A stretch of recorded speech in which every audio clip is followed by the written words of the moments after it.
안녕하세요. 사랑방 야담에 오신 여러분 반갑습니다. 항상 건강하세요. 영상 전 구독, 좋아요 눌러주시고 오늘 야담 시작하겠습니다. 조선 순조 무렵 경상도 어느 산골 마을에 한 쌍의 남녀가 살고 있었습니다. 남자의 이름은 김진사였고 여자의 이름은 옥분이었습니다. 두 사람은 혼례를 올린 지 겨우 석 달밖에 되지 않은 새댁과 새서방이었지요.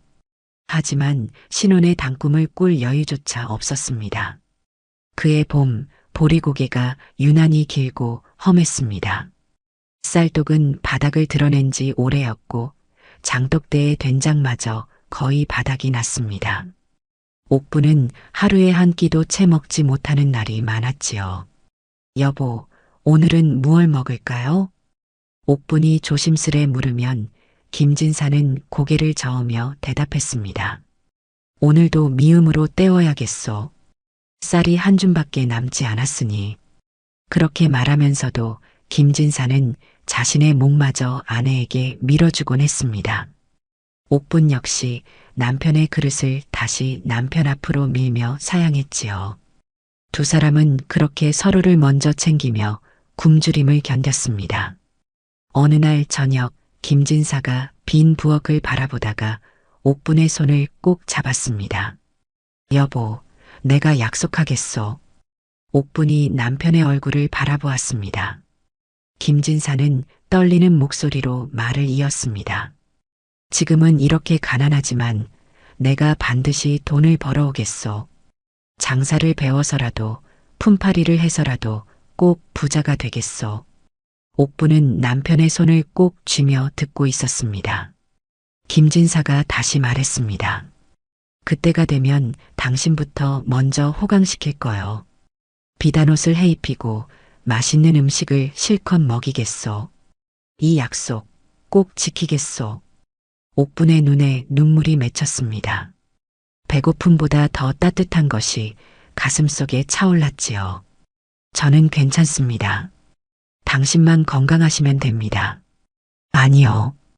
당신이 나와 함께 이 고생을 견디고 있으니 당신부터 행복하게 해주는 것이 도리요. 그날 밤 두 사람은 서로를 껴안으며 잠이 들었습니다.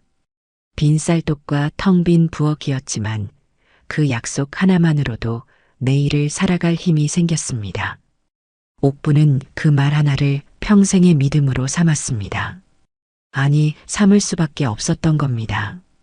가진 것이라곤 남편의 그 약속 한마디뿐이었으니 말이지요. 그렇게 두 사람의 긴 세월이 시작되었습니다. 그날 이후 김진사는 정말로 악착같이 일했습니다. 새벽 닭이 울기도 전에 일어나 이웃 마을까지 품팔이를 다녔습니다. 논밭을 메고 나무를 패고 짐을 날랐지요. 손에 피멍이 들고 어깨가 부어올라도 쉬지 않았습니다. 옥분 역시 마찬가지였습니다. 남편이 품팔이를 나간 사이 집 뒤편에 작은 밭을 일구었습니다. 돌투성이 땅이었지만 하나하나 돌을 골라내며 배추와 물을 심었지요. 이것들만 잘 키워도 겨울은 넘길 수 있을 거예요. 옥부는 혼잣말을 하며 밭을 돌보았습니다. 손바닥에 물집이 잡히고 허리가 끊어질 듯 아파도 멈추지 않았지요. 그의 겨울은 유난히 추웠습니다. 방 안에 불을 때도 입김이 새어나왔고 이불 속에서도 몸이 떨렸습니다. 어느 날 밤 옥분이 추위에 잠을 이루지 못하고 있었습니다. 그러자 김진사가 자신의 이불까지 아내에게 덮어주었습니다. 여보, 당신은요? 나는 괜찮소. 당신이 아프면 안 되니. 김진사는 그렇게 말하며 옥분을 꼭 안아주었습니다. 두 사람은 서로의 체온으로 추위를 견뎠지요. 굶주린 밤도 많았습니다. 쌀이 떨어져 죽조차 쓸 수 없는 날이면 두 사람은 물만 마시며 잠자리에 들었습니다. 내일은 품삯을 받아올 테니 조금만 참으시오. 저도 내일 장에 나무를 내다 팔 겁니다. 걱정 마세요. 서로를 위로하는 말뿐이었습니다. 하지만 그 말들이 둘을 지탱하게 했지요. 세월이 흘러 3년이 지났습니다. 김진사는 이제 품팔이만으로는 부족하다는 것을 깨달았습니다. 그래서 장사를 배우기 시작했지요. 처음에는 작은 광목 몇 필을 사서 이웃 마을에 팔러 다녔습니다. 옥분이 모아둔 푼돈을 미천 삼아 시작한 장사였습니다. 여보, 이 돈은 제가 남을 팔아서 모은 거예요. 이걸로 장사 미천을 만드세요. 옥분은 베갯니 속에 숨겨두었던 동전 몇 냥을 꺼내 남편에게 건넸습니다. 김진사는 그 돈을 받아들며 눈시울을 붉혔습니다. 고맙소. 이 은혜 꼭 갚겠소. 그렇게 시작한 장사는 조금씩 자리를 잡아갔습니다. 처음에는 광목 몇 필이었지만 나중에는 무명과 명주까지 다루게 되었습니다. 김진사는 장터를 돌며 물건을 팔았고 옥부는 집에서 밭을 일구며 남편을 뒷바라치했습니다. 둘이었기에 견딜 수 있었던 세월이었지요. 7년째 되던 해 김진사의 장사가 제법 잘 되기 시작했습니다. 이제는 광목과 무명뿐 아니라 비단까지 취급하게 되었습니다. 거래처도 늘어나고 찾아오는 손님도 많아졌지요. 김진사는 장터에서 돌아올 때마다 은자 몇 냥씩을 품에 안고 왔습니다. 예전에는 동전 몇 푼도 귀했는데 이제는 은자를 셀 수 있게 된 것입니다. 여보, 이제 좀 살만해졌소. 김진사가 은자 주머니를 탁자 위에 올려놓으며 말했습니다. 옥부는 기뻐하며 대답했습니다. 정말 다행입니다. 당신이 고생한 보람이 있네요. 하지만 그때부터였습니다. 김진사의 말투가 조금씩 달라지기 시작한 것은 말이지요. 내가 장사 수완이 있었던 모양이요. 예전에는 우리가 함께 버텨서라고 말했는데 이제는 내가라는 말이 늘어났습니다. 옥부는 처음에는 대수롭지 않게 여겼습니다. 남편이 자신감이 생긴 것이라고만 생각했지요. 그런데 어느 날 김진사가 장터에서 돌아오더니 옥분을 위아래로 훑어보았습니다. 여보, 당신 옷이 너무 낡았소. 새 옷을 해 입어야겠소. 옥분은 손사래를 쳤습니다. 아직 입을 만합니다. 돈은 아껴야지요. 김진사가 인상을 찌푸렸습니다. 아니, 내 아내가 누더기를 걸치고 다니면 사람들이 뭐라고 하겠소? 그 말에는 옥분을 위하는 마음보다는 자신의 체면을 걱정하는 빛이 섞여 있었습니다. 옥분은 마음 한구석이 서늘해지는 것을 느꼈습니다. 하지만 아무 말도 하지 않았지요. 며칠 뒤 김진사는 장터에서 돌아오며 새 옷감을 사왔습니다. 하지만 그것을 옥분에게 주지 않고 자신의 옷을 먼저 지었습니다. 장사하는 사람은 옷부터 번듯해야 하오. 옥분은 그 말을 들으며 바느질을 했습니다. 남편의 새 옷을 정성껏 지어주었지요. 옷을 갈아입은 김진사는 거울을 보며 흡족해했습니다. 이제 좀 사람 구실을 하는 것 같소. 그리고는 옥분을 보며 말했습니다. 당신도 옷을 해 입어야겠소. 하지만 너무 화려하지 않게. 장사꾼 아내답게 수수하게 말이요. 옥분은 묵묵히 듣고만 있었습니다. 하지만 마음 한구석이 무너지는 소리가 들렸지요.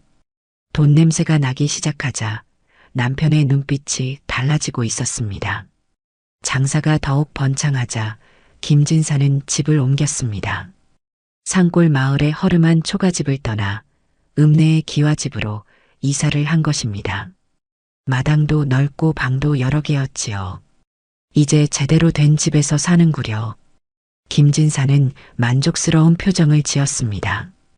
옥부는 새 집을 둘러보며 조용히 웃었습니다. 오랜 꿈이 이루어진 것 같았지요.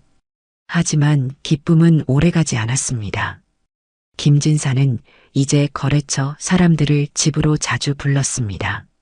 술상을 차리고 이야기를 나누는 자리였지요. 옥부는 부엌에서 음식을 정성껏 준비했습니다.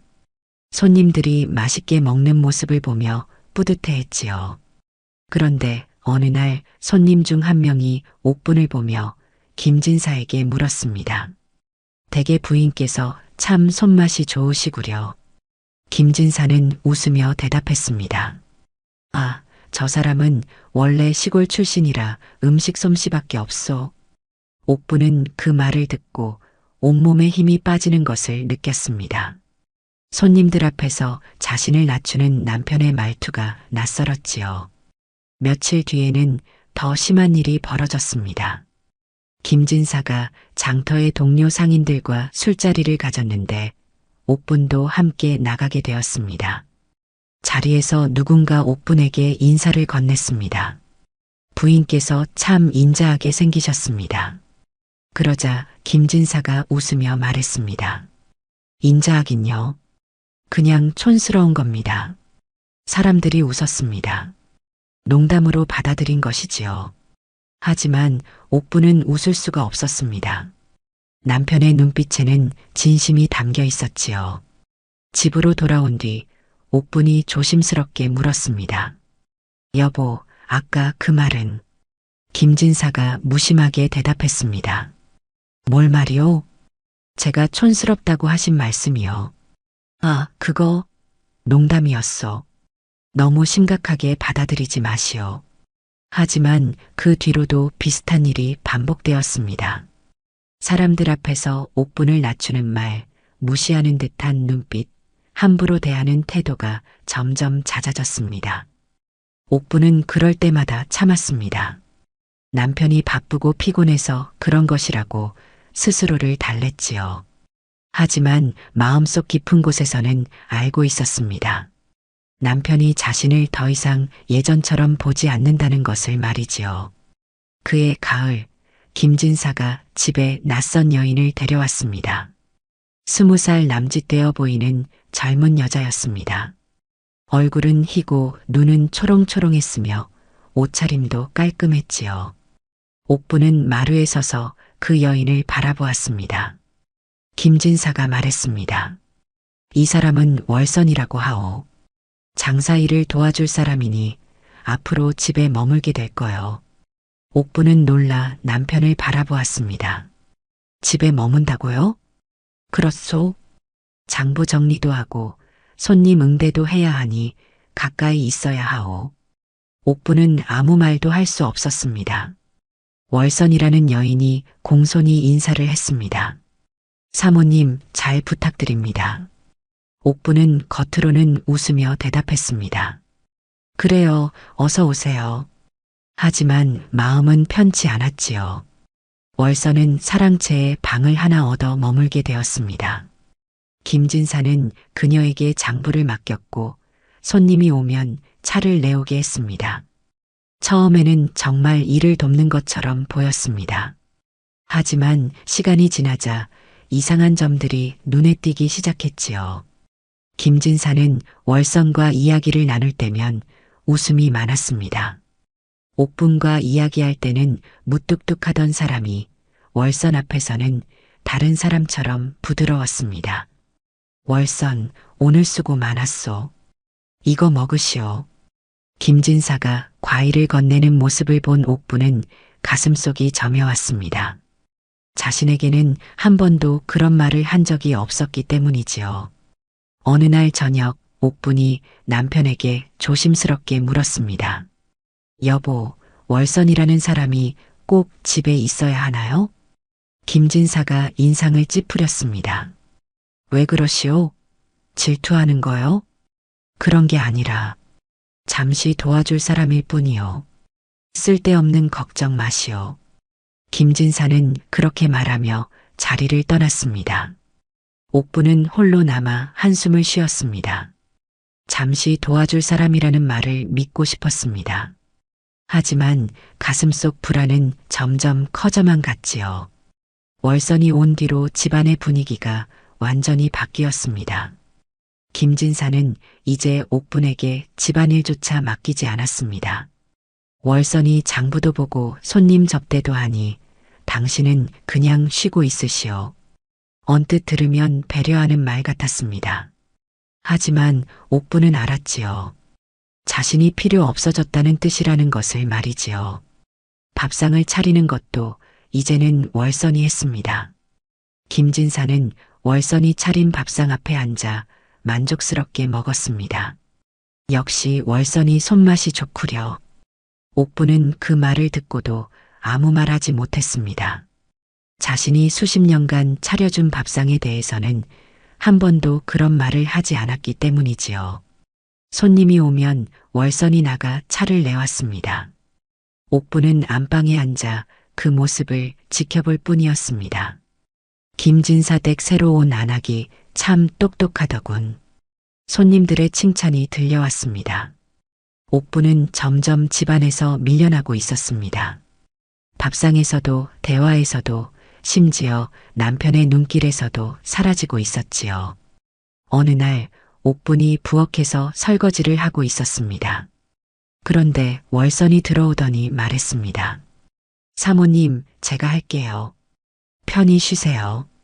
옥부는 손을 멈추지 않았습니다. 괜찮아요. 이 정도는 제가 할 수 있어요. 그러자 월선이 웃으며 말했습니다. 나리께서 제게 집안일을 맡기라고 하셨어요. 나리. 월선은 김진사를 그렇게 불렀습니다. 옥부는 그 말에 손에서 힘이 빠졌습니다. 그릇이 물에 떨어지는 소리가 났지요. 그래요. 그럼 맡길게요. 옥부는 부엌을 나왔습니다. 안방으로 돌아와 혼자 앉아 있는데 김진사의 목소리가 들렸습니다. 월선, 내일 장터에 나갈 때 함께 가시오. 새로 들어온 비단을 보여주겠소. 네, 나리.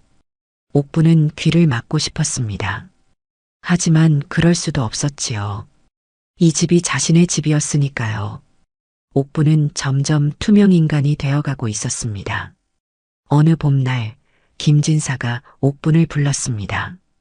여보, 잠깐 이야기 좀 합시다. 옥부는 남편 앞에 앉았습니다. 김진사는 찻잔을 들며 천천히 말을 꺼냈습니다. 당신 요즘 안색이 많이 안 좋소. 옥부는 얼굴을 들었습니다. 괜찮습니다. 아니요. 내가 보기에도 많이 수척해졌소. 밤에 기침도 자주 하고. 옥부는 아무 말도 하지 않았습니다. 김진사가 계속 말했습니다. 그래서 말인데 좋은 생각이 떠올랐소. 무슨 생각이요? 산속에 조용한 집 하나를 마련했소.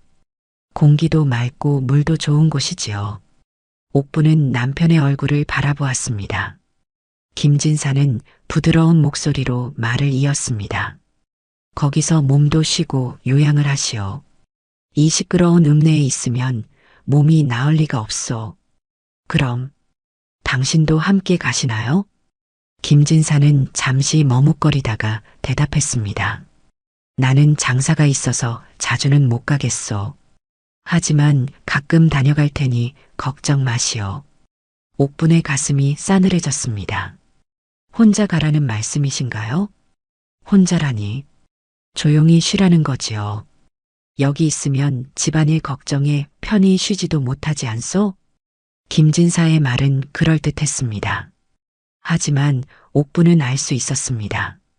이것이 자신을 멀리 보내려는 수작이라는 것을 말이지요. 그래도 옥부는 거절하지 못했습니다. 언제 떠나면 되나요? 다음 주쯤 준비해서 가면 되겠소. 내가 짐도 싸도록 도와주겠소. 김진사는 만족스러운 표정을 지었습니다. 옥부는 자리에서 일어났습니다.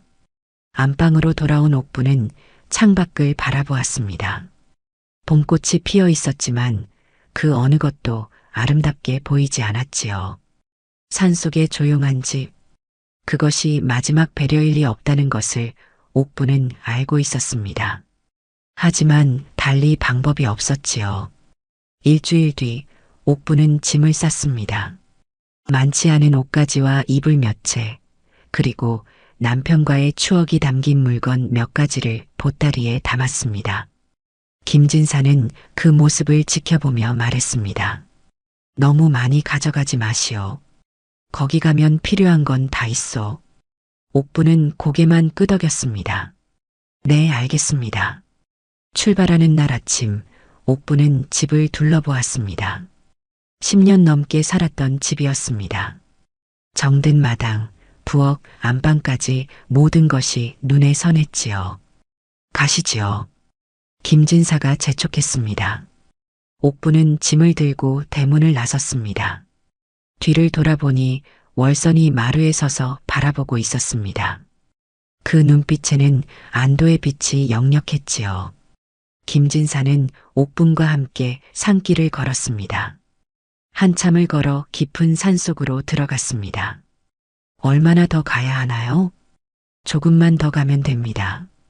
김진사의 목소리는 무덤덤했습니다. 한참을 더 걸어가자 작은 오두막 하나가 나타났습니다. 집이라 부르기도 민망한 초라한 움막이었지요. 여기가 그 집인가요? 옥분이 놀라 물었습니다. 그렇소. 간소하지만 쉬기엔 충분할 거요. 김진사는 짐을 움막 안에 내려놓았습니다.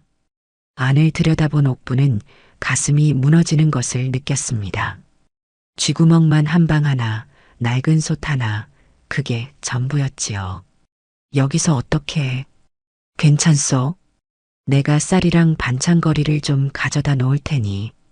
김진사는 그렇게 말하며 밖으로 나갔습니다. 얼마 뒤 쌀 한 말과 된장 한 항아리를 들고 왔습니다. 이 정도면 한동안 먹을 수 있을 거요. 옥부는 그것을 보며 눈물이 핑 돌았습니다. 당신은 언제 다시 오시나요? 김진사는 잠시 망설이다 대답했습니다. 조만간 다녀가겠소. 장사가 바쁘니 자주는 못 오겠지만. 네. 그럼 나는 이만 가보겠소. 몸조리 잘하시오. 김진사는 그렇게 말하고는 돌아섰습니다. 옥부는 그의 뒷모습을 바라보았습니다. 한참을 서서 지켜보다가 김진사의 모습이 완전히 사라진 뒤에야 움막 안으로 들어갔습니다. 옥부는 그날 밤 혼자 앉아 생각했습니다. 이것이 마지막 배려일 거야. 당신이 나를 완전히 버리지는 않았을 거야. 스스로를 그렇게 위로하며 옥부는 남편을 기다리기로 했습니다. 첫날 밤은 그렇게 지나갔습니다.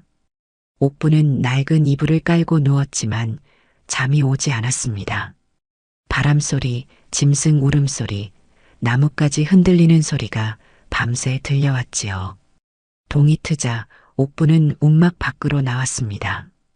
주변을 둘러보니 사방이 온통 나무뿐이었습니다. 사람의 흔적은 어디에도 보이지 않았지요. 조금만 참자. 남편이 곧 올 거야. 옥부는 그렇게 스스로를 다독이며 하루하루를 버텨냈습니다. 쌀을 씻어 밥을 지었고 된장으로 국을 끓였습니다. 하지만 혼자 먹는 밥은 목으로 넘어가지 않았지요. 사흘이 지나고 닷새가 지나고 열흘이 지났습니다. 김진사는 오지 않았습니다. 옥부는 날마다 산길을 내려다보며 기다렸습니다. 오늘은 오실까? 내일은 오실까? 하지만 아무도 오지 않았습니다. 한 달이 지나자 가져온 쌀이 바닥나기 시작했습니다. 옥부는 산에서 나무를 뜯고 열매를 주워 먹었지요. 처음에는 어떤 나무를 먹어야 할지 몰라 헤맸지만 점점 익숙해졌습니다. 이것도 먹을 수 있구나. 저것도 괜찮네. 2달이 지나자 옥부는 더 이상 남편을 기다리지 않았습니다. 대신 살아남는 방법을 배우기 시작했습니다. 나무를 주워다 불을 피우고 빗물을 받아 마시고 산짐승을 피하는 법을 익혔지요. 어느 날 옥부는 움막 근처에서 약초를 발견했습니다. 어릴 적 어머니에게 배웠던 약초였습니다. 이걸 캐서 장에 내다 팔 수 있을 거야. 옥부는 약초를 캐기 시작했습니다. 처음에는 조금씩 캐던 것이 점점 많아졌지요. 3달이 지나자 옥부는 산길을 따라 마을로 내려갔습니다. 약초를 팔기 위해서였습니다. 장터의 사람들은 옥분을 낯설게 바라보았습니다. 할멈, 어디서 오셨소? 산 너머에서 왔습니다. 옥부는 짧게 대답하고 약초를 팔았습니다. 푼돈이었지만 그것으로 쌀과 소금을 샀습니다. 이제 남편을 기다릴 필요가 없구나. 옥부는 그날 깨달았습니다. 자신이 버려졌다는 것을, 이제는 혼자 살아가야 한다는 것을 말이지요. 넉 달째 옥부는 완전히 체념했습니다. 김진사는 한 번도 산을 찾아오지 않았습니다. 옥부는 이제 그를 기다리지 않았지요. 대신 매일 산을 헤집고 다녔습니다. 약초를 캐고 버섯을 따고 나무를 뜯었습니다. 어느 날 옥부는 움막 근처에서 낯선 소리를 들었습니다. 사람 목소리였지요. 혹시나 하는 마음에 밖으로 나가보니 나무꾼 한 명이 지나가고 있었습니다. 저기요. 옥분이 불렀습니다. 나무꾼이 놀라 돌아보았습니다. 누구시오? 저는 이 근처에 사는 사람입니다. 혹시 읍내에서 오셨나요? 그렇더만. 옥부는 조심스럽게 물었습니다. 혹시 읍내 장터에서 비단 장사하는 김진사라는 사람 아십니까? 나무꾼은 고개를 저었습니다. 아, 김진사. 알지요. 요즘 장사가 아주 잘 된다던데요. 옥분의 온몸에서 힘이 빠져나갔습니다. 그 사람 집에 새로 온 여자가 있나요? 나무꾼이 피식 웃었습니다. 새로운 여자? 아, 그 젊은 여자 말이요. 그 사람 이제 첩으로 들였다던데요. 아주 귀여워한답니다. 옥부는 그 자리에 주저앉을 뻔했습니다. 첩이라니. 예전 마누라는 어디 갔는지 모르겠던데 아마 쫓겨났거나 죽었겠지요. 나무꾼은 아무렇지 않게 말하고는 다시 길을 갔습니다. 옥부는 그 자리에 한참 동안 서 있었습니다. 쫓겨났거나 죽었거나 사람들은 자신이 이미 죽은 사람 취급을 하고 있었습니다. 옥부는 움막으로 돌아와 한참 동안 울었습니다. 하지만 울음이 끝나자 이상한 감정이 올라왔습니다. 분노였지요. 나를 이렇게 버리고도 잘 살고 있다니. 옥부는 이를 악물었습니다. 좋아. 그렇다면 나도 죽지 않고 살아남아야지. 그날부터 옥부는 달라졌습니다. 슬퍼하며 기다리는 여자가 아니라 살아남기 위해 싸우는 여자가 되었지요. 6달이 지났습니다. 옥부는 이제 산속 생활에 완전히 적응했습니다. 약초를 캐고 장터에 내다 팔고 필요한 물건을 사는 일이 익숙해졌지요. 어느 날 옥부는 장터에서 낯익은 얼굴을 보았습니다. 김진사의 심부름꾼이었던 사내였습니다. 옥부는 얼른 얼굴을 숙이고 그를 피했습니다. 하지만 귀는 그쪽을 향해 있었지요. 김진사 댁이 요즘 경사가 많다던데? 그러게 말이요. 새 마누라가 아들을 낳았다지 않소. 옥부는 그 말을 듣고 심장이 찢어지는 것 같았습니다. 아들. 자신은 평생 아이를 낳지 못했습니다. 그것이 늘 마음의 짐이었지요. 그런데 월선이 아들을 낳았다니. 김진사가 아주 좋아한답디다. 예전 마누라는 그림자도 안 보이고 그 여자 어디 갔소? 죽었다는 소문도 있고 쫓겨났다는 소문도 있고 어쨌든 이제 없는 사람이지요. 옥부는 더 이상 들을 수가 없었습니다. 장터를 빠져나와 산으로 돌아왔습니다. 움막에 도착해서야 옥부는 바닥에 주저앉았습니다. 나는 정말로 버려진 거구나. 이제 더 이상 의심할 여지가 없었습니다. 남편은 자신을 완전히 지운 것입니다. 새 여자와 새 아들과 함께 새 삶을 살고 있었지요. 옥부는 한참을 그렇게 앉아 있었습니다. 하지만 슬픔은 오래가지 않았습니다.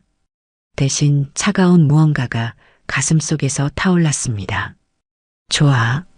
나를 죽은 사람 취급하는구나. 옥부는 천천히 일어났습니다. 그렇다면 나도 옥분이라는 이름을 버려야겠어. 그날부터 옥부는 자신을 다른 이름으로 부르기 시작했습니다. 죽은 옥분이 아닌 살아남은 누군가로 말이지요. 12부. 죽음과 마주한 밤. 그의 겨울이 왔습니다. 산속의 겨울은 무시무시했습니다. 눈이 허리까지 쌓이고 바람은 뼈를 내는 듯 차가웠지요. 옥부는 움막 안에서 불을 피우며 버텼지만 추위는 쉽게 물러가지 않았습니다. 어느 날 밤 옥부는 심한 몸살에 걸렸습니다. 온몸이 불덩이처럼 뜨거웠고 기침이 멈추지 않았지요. 이러다 정말 죽을지도 모른다. 옥부는 이불 속에서 몸을 웅크렸습니다. 밖에서는 늑대 울음소리가 들려왔습니다. 옥부는 그 소리를 들으며 생각했지요. 여기서 죽으면 아무도 모를 거야. 김진사도 월선도 아무도. 하지만 이상하게도 죽고 싶지는 않았습니다. 아니야. 나는 죽을 수 없어. 아직 할 일이 남았어. 옥부는 이를 악물고 일어났습니다. 떨리는 손으로 약초를 다려 마셨습니다. 쓰디쓴 맛이 목구멍을 타고 내려갔지요. 사흘 밤낮을 그렇게 버텼습니다. 넷째 날 옥부는 겨우 일어날 수 있었습니다. 몸은 여전히 약했지만 정신만큼은 또렷했지요. 나는 살아남았다. 그 깨달음이 옥분을 더욱 강하게 만들었습니다. 겨울을 넘기며 옥부는 여러 번 죽음을 넘겼습니다. 굶주림, 추위, 병, 짐승의 위협까지. 하지만 그때마다 옥부는 살아남았습니다. 나를 이렇게 만든 사람에게 반드시 갚아줄 거야. 그 생각 하나가 옥분을 살아있게 했습니다. 겨울이 지나고 다시 봄이 왔습니다. 옥부는 달라져 있었습니다. 약했던 몸은 단단해졌고 순했던 마음은 날카로워졌지요. 이제 산은 무서운 곳이 아니었습니다. 옥분을 단련시킨 스승이었습니다. 이듬해 봄, 옥부는 완전히 다른 사람이 되어 있었습니다. 예전에 순하고 참을성 많던 여자는 사라졌습니다. 대신 날카롭고 강인한 여자가 그 자리에 있었지요. 옥부는 산에서 많은 것을 배웠습니다. 약초를 구별하는 법, 짐승을 피하는 법, 날씨를 읽는 법까지 익혔습니다. 그리고 무엇보다 사람을 보는 눈이 생겼습니다. 장터에 나갈 때마다 옥부는 사람들을 관찰했습니다. 누가 정직한 사람인지, 누가 거짓말을 하는지 알 수 있게 되었지요. 어느 날 장터에서 한 상인이 옥분에게 말을 걸었습니다. 할멈, 약초 장사 제법 하시는구려. 어디서 배우셨소? 산에서 배웠지요.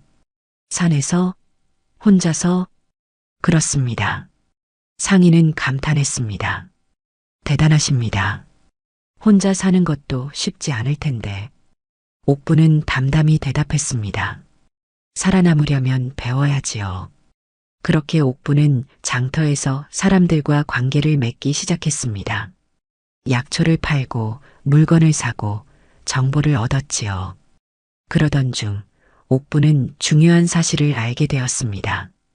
김진사가 거래하는 상인 중 한 명이 바로 이 장터에도 온다는 것이었습니다. 그렇다면 기회가 있겠구나. 옥부는 조용히 미소 지었습니다.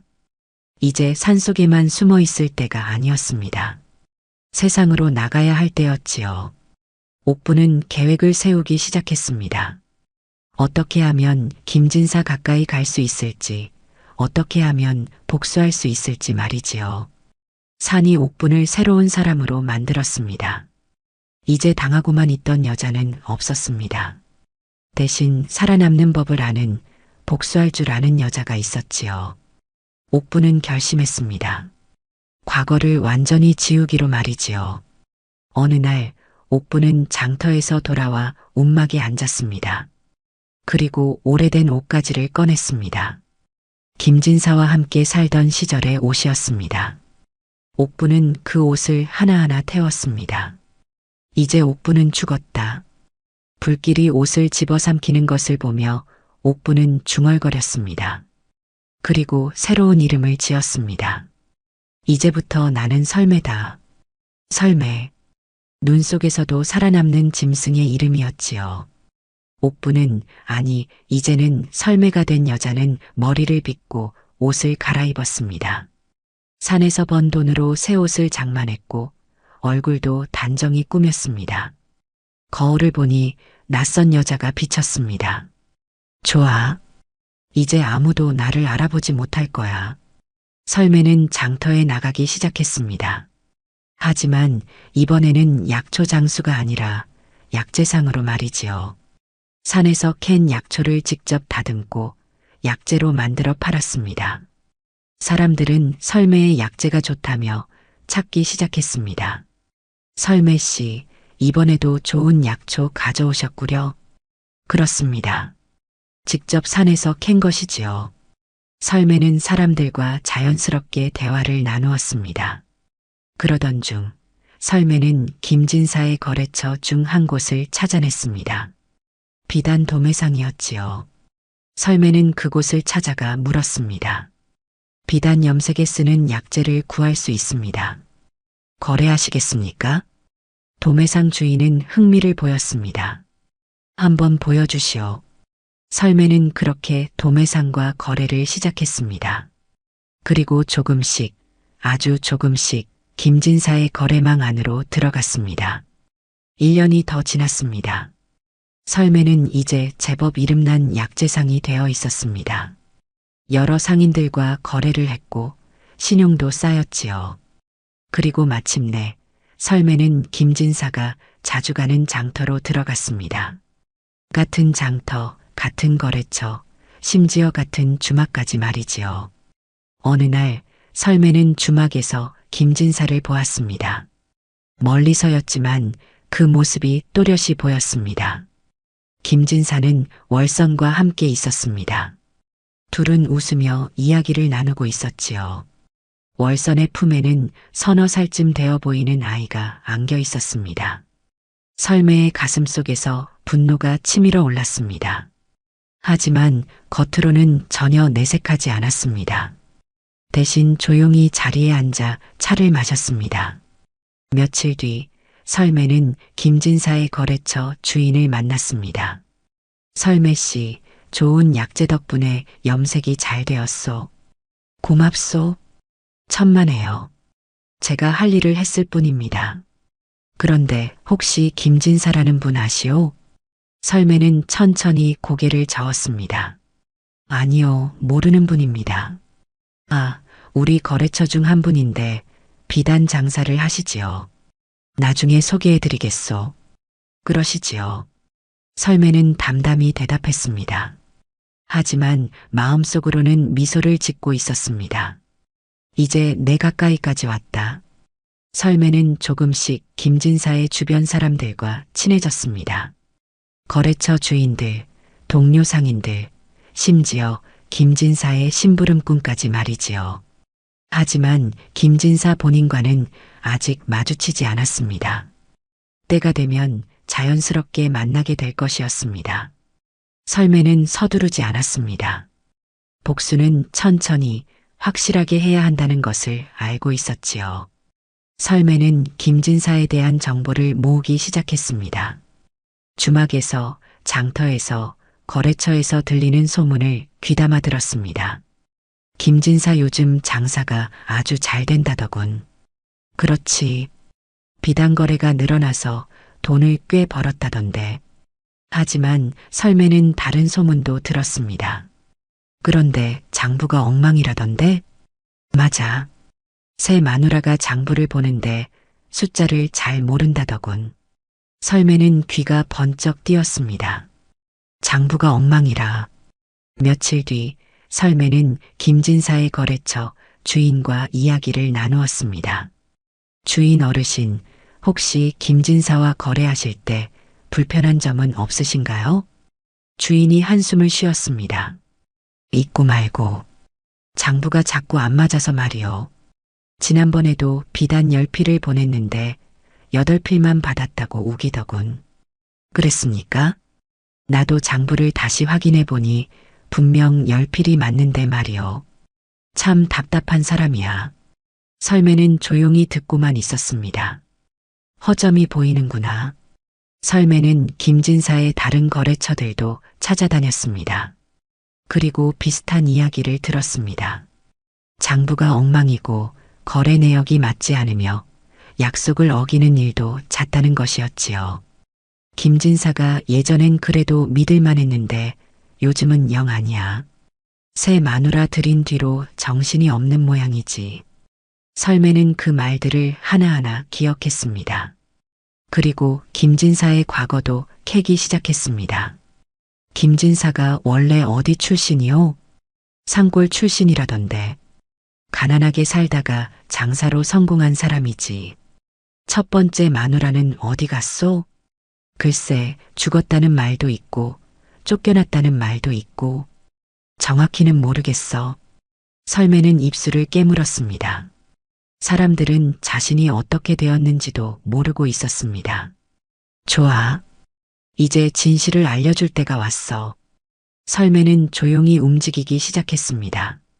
먼저 김진사의 주요 거래처 중 하나인 박 도매상을 찾아갔습니다. 주인 어르신, 제가 좋은 비단 공급처를 알고 있습니다. 오, 어디요? 한양에서 직접 가져오는 곳인데 김진사 댁보다 값도 싸고 품질도 좋습니다. 박 도매상은 관심을 보였습니다. 그래, 요즘 김진사 댁 장부가 자꾸 안 맞아서 골치였는데 한번 소개해 주시오. 설매는 실제로 한양의 비단 공급처를 연결해 주었습니다. 며칠 뒤 박 도매상은 기뻐하며 말했습니다. 설매 씨 덕분에 좋은 거래처를 찾았소. 값도 싸고 장부도 정확하니 이만한 게 없구려. 잘 됐습니다. 이제 김진사와는 거래를 끊어야겠소. 설매는 담담히 고개를 끄덕였습니다. 그렇게 하나씩 김진사의 거래처가 끊어지기 시작했습니다. 다른 거래처에서는 장부 문제를 제기했습니다. 설매가 미리 귀띔을 해둔 덕분이었지요. 김진사, 지난번 거래 장부 좀 다시 확인해 봅시다. 제 장부와 숫자가 안 맞소. 김진사는 당황했습니다. 아니, 분명히 맞는데요? 아니요. 여기 보시오.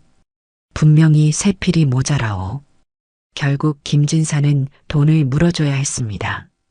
설매는 뒤에서 조용히 그 과정을 지켜보았습니다. 또 다른 거래처에서는 김진사의 비단 품질에 문제를 제기했습니다. 이번 비단은 품질이 영 아니오. 색이 고르지 않소. 그럴 리가요. 제가 직접 확인했는데. 아니요. 이건 받을 수 없소. 다른 곳에서 사겠소. 김진사는 비단을 다시 가져가야 했습니다. 설매가 미리 다른 공급처를 소개해둔 덕분이었습니다. 석 달이 지나자 김진사의 거래처는 절반 이상 줄어들었습니다. 김진사는 이유를 알 수 없었습니다. 대체 왜 이러는 거요? 갑자기 거래를 끊겠다니. 월선도 당황했습니다. 날이 무슨 일이에요? 모르겠소. 갑자기 거래처들이 등을 돌리고 있어. 김진사는 애써 다른 거래처를 찾아다녔지만 쉽지 않았습니다. 설매가 이미 좋은 조건을 제시하며 선점해 두었기 때문이지요. 김진사의 장사는 흔들리기 시작했습니다. 설매는 이제 마지막 단계로 들어갔습니다. 진실을 퍼뜨리는 것이었습니다. 어느 날 주막에서 상인들이 모여 술을 마시고 있었습니다. 설매도 그 자리에 있었습니다. 누군가 김진사 이야기를 꺼냈습니다. 김진사 요즘 장사가 안 좋다던데? 그러게. 무슨 일인지 거래처가 자꾸 끊어진대. 설매가 조용히 말을 꺼냈습니다. 혹시 김진사가 예전에 첫 번째 부인을 어떻게 했는지 아십니까? 사람들이 귀를 기울였습니다. 죽었다던데? 설매가 천천히 고개를 저었습니다. 아니요. 산에 버렸다고 들었습니다. 뭐? 산에 버렸다고? 네. 가난할 때 함께 고생한 부인을 부자가 된 뒤에 산속 움막에 버리고 왔다더군요. 사람들은 술렁거렸습니다. 설마 그런 일이. 제가 들은 바로는 그렇습니다. 그리고 젊은 여자를 첩으로 들였다지요. 소문은 빠르게 퍼졌습니다. 장터에서, 주막에서, 거래처에서 김진사의 과거가 이야기되었습니다. 김진사가 조강지처를 버렸다더군. 정말이요? 함께 고생한 부인을? 그렇다더군.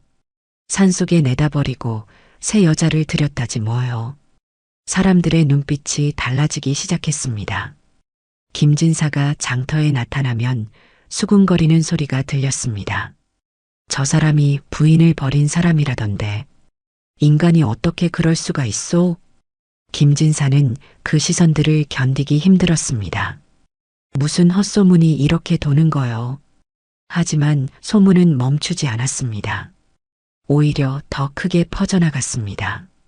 설매는 뒤에서 조용히 지켜보았습니다. 이제 곧이야. 조금만 더. 마침내 그날이 왔습니다. 장터의 관아의 사또가 행차를 나왔습니다. 민원을 듣는 날이었지요. 설매는 그 자리로 걸어갔습니다. 사람들이 모여 있었고 김진사도 그곳에 있었습니다. 설매는 관아 앞에 무릎을 꿇었습니다. 사또께 하소연할 말씀이 있습니다. 사또가 물었습니다. 무엇이냐? 저는 산속에 버려진 여자입니다. 사람들이 웅성거렸습니다. 김진사는 설매를 보았지만 알아보지 못했습니다. 설매가 말을 이었습니다. 12년 전 저는 한 남자와 혼인했습니다. 가난했을 때 함께 굶주리며 버텼지요. 제가 모은 돈으로 그 남자는 장사를 시작했습니다. 계속하라. 그런데 그 남자가 부자가 되자 저를 산속 움막에 버리고 떠났습니다. 다시 오겠다 했지만 한 번도 오지 않았지요. 김진사의 얼굴이 하얗게 질렸습니다. 설매는 천천히 일어나 김진사를 바라보았습니다. 산에 버려진 여자가 누구인지 이제 아시겠습니까? 김진사는 말을 잃었습니다. 옥분이요? 이제는 설매입니다. 옥분은 그 산속에서 죽었지요. 사람들이 더 크게 술렁거렸습니다. 김진사가 무릎을 꿇었습니다. 용서하시오, 용서. 내가 잘못했소. 설매는 차갑게 내려다보았습니다. 용서요? 당신이 저를 버리고 떠날 때 저도 용서를 빌었습니다. 제발 데려가 달라고, 혼자 두고 가지 말라고 울며 빌었지요. 하지만 당신은 뒤도 돌아보지 않았습니다. 그건 저는 그 산속에서 굶주렸고 얼어 죽을 뻔했고 짐승에게 물릴 뻔했습니다. 하지만 살아남았지요. 당신에게 이 진실을 알리기 위해서 말입니다. 사또가 김진사를 노려보았습니다. 이것이 사실이냐? 김진사는 아무 말도 하지 못했습니다. 주변 사람들이 소리쳤습니다. 저런 인간 같지도 않은 놈. 조강지처를 버린 짐승만도 못한 놈. 장사를 해서 뭐하나. 사람 구실도 못하는 놈이. 김진사는 사람들의 손가락질을 받으며 고개를 숙였습니다. 설매가 마지막으로 말했습니다. 용서는 필요 없습니다. 다만 세상이 알아야 한다고 생각했을 뿐입니다. 당신 같은 사람이 어떤 대가를 치르는지 말이지요. 설매는 돌아서서 걸어 나갔습니다. 뒤에서 김진사의 울부짖는 소리가 들렸습니다. 하지만 설매는 단 한 번도 돌아보지 않았습니다. 그 일이 있은 뒤 김진사의 삶은 완전히 무너졌습니다. 장사는 완전히 망했습니다. 아무도 김진사와 거래하려 하지 않았지요. 조강지처를 버린 놈과 무슨 장사를 하겠소?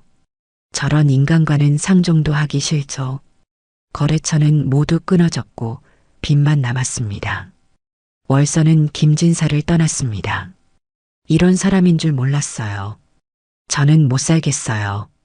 아이라도 제대로 키워야 하니 떠나겠습니다. 아들까지 데리고 떠나버렸습니다. 김진사는 홀로 남았습니다. 기와집도 빚 때문에 팔아야 했고 결국 산골의 허름한 움막으로 돌아갔습니다. 옥분을 버렸던 그 움막보다도 더 초라한 곳이었지요. 사람들은 김진사를 보면 침을 뱉고 지나갔습니다. 저기 조강지쳐 버린 놈 간다. 김진사는 그 말들을 들으며 고개를 숙이고 살아야 했습니다. 어느 날 김진사는 그 움막에 앉아 중얼거렸습니다. 돌아가고 싶다. 그때로. 옥분이와 함께였던 그때로. 하지만 돌아갈 수는 없었습니다. 세월은 되돌릴 수 없고 버린 사람은 다시 돌아오지 않았지요. 멀리서 설매는 그 모습을 마지막으로 지켜보았습니다. 그리고 조용히 중얼거렸습니다. 나는 죽지 않았다. 버려진 건 당신의 인간됨이었다. 설매는 돌아서서 걸어갔습니다. 이제 복수는 끝났습니다. 그로부터 몇 해가 지났습니다. 장터에는 설맨의 약방이라는 간판이 걸려 있었습니다. 약재를 사러 온 사람들이 문전성시를 이루었지요. 설매 씨, 이번에도 좋은 약 주시오. 믿고 가는 집입니다. 설매는 환하게 웃으며 손님들을 맞이했습니다. 옥분이라는 이름은 산속에 묻었지만 설매라는 이름으로 세상을 당당히 살아가고 있었습니다. 앞으로도 살아갈 날들이 많이 남아 있었습니다. 설매는 환한 봄 햇살 아래 자신의 가게 문을 열었습니다.